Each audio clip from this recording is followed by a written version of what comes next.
ओम नमः भगवते वासुदेवाय। बोल श्री कृष्ण भगवान की जय। आप सभी भक्तजनों को मेरा हाथ जोड़कर प्यार भरा नमस्कार। तो चलिए आज सुनते हैं माघ मास महात्म्य का 27वां अध्याय, जिसमें प्रेत जो है पथिक से गंगा जल मांगता है अपने उद्धार के लिए।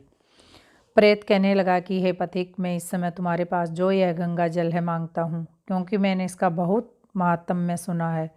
मैंने इस पर्वत पर गंगा जल का बड़ा ही अद्भुत आश्चर्य देखा था, इसलिए यह जल मांगता हूँ, क्योंकि मैं प्रेत योनि में अति दुखी हूँ। एक ब्राह्मण अनाधिकारी को यज्ञ कराकर ब्रह्म राक्षस हो गया था। वह हमारे साथ 8 वर्ष तक रहा। उसके पुत्र ने उसकी अस्थियों को इकट्ठा करके गंगा में कनखल स्थान में गिरवा दिया था। उसी समय वह राक्षस तो त्याग कर सदगति को प्राप्त हुआ। मैंने प्रत्यक्ष देखा, इसलिए मैंने तुमसे प्रार्थना की है। मैंने पहले जन्म में तीर्थ स्थानों में बड़े बड़े दान लिए थे और उनका प्रायश्चित नहीं किया था, इसलिए मैं हजारों वर्ष तक इस प्रेत योनि में, जिसमें अन्न और जल मिलना अति दुर्लभ है, दुख पा रहा हूँ। इस योनि में मुझे हजारों वर्ष बीत गए हैं। इस समय आप जल देकर मेरे प्राणों को, जो कंठ तक आ गए हैं, बचाओ। कुष्ठ आदि रोग से भी मनुष्य प्राणों को त्याग करने की इच्छा नहीं करता।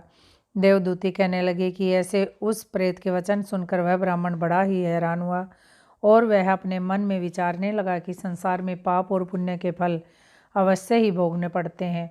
देव, दानव, मनुष्य, कीड़े मकोड़े भी रोगों से पीड़ित होते हैं। बाल तथा वृद्धों को मरण, अंधा तथा कुबड़ापन, ऐश्वर्य, दरिद्रता, पांडित्य तथा मूर्खता सब कर्मों से ही होता है।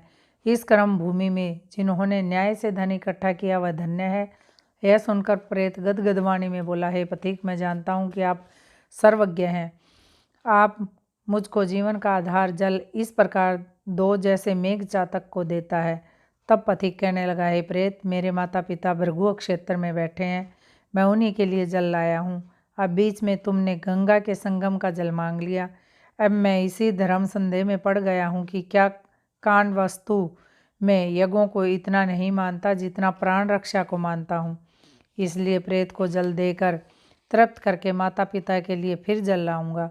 लोमिस ऋषि जी कहने लगे कि इस प्रकार उस पथिक ने गंगा यमुना के संगम का जल उस प्रेत को दे दिया।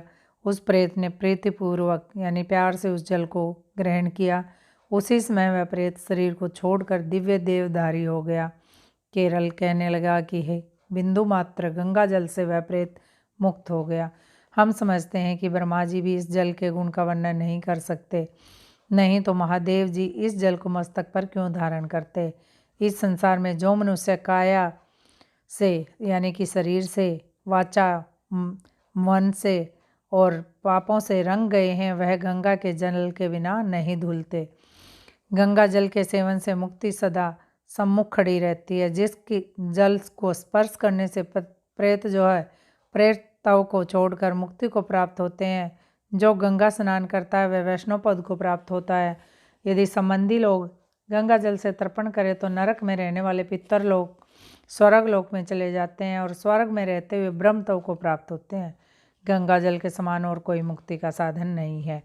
वह प्रेत वहाँ से चला गया और 1 मास में जब माघ मास आया तो उसने सने हुए प्रयागराज महामात्य के अनुसार गंगा यमुना के संगम पर स्नान करके पिशाच शरीर को धारण करके भक्तिपूर्वक नारायण की स्तुति की और वह द्रविड़ देश का राजा गंधर्वों से सेवित उत्तम विमान पर बैठकर इंद्रपुरी लोक को चला गया।